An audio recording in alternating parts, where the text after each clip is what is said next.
This is how to latch hook. First, wrap your ball around the hook.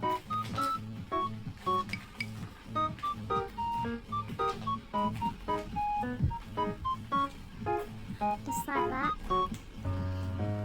Now hook it in the guide.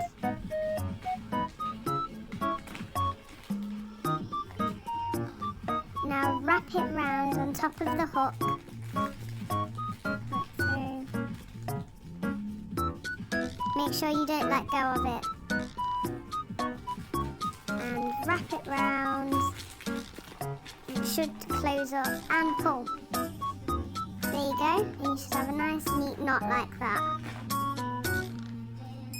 And if you keep going, you'll get a nice fluffiness just like this. Thanks for watching, bye!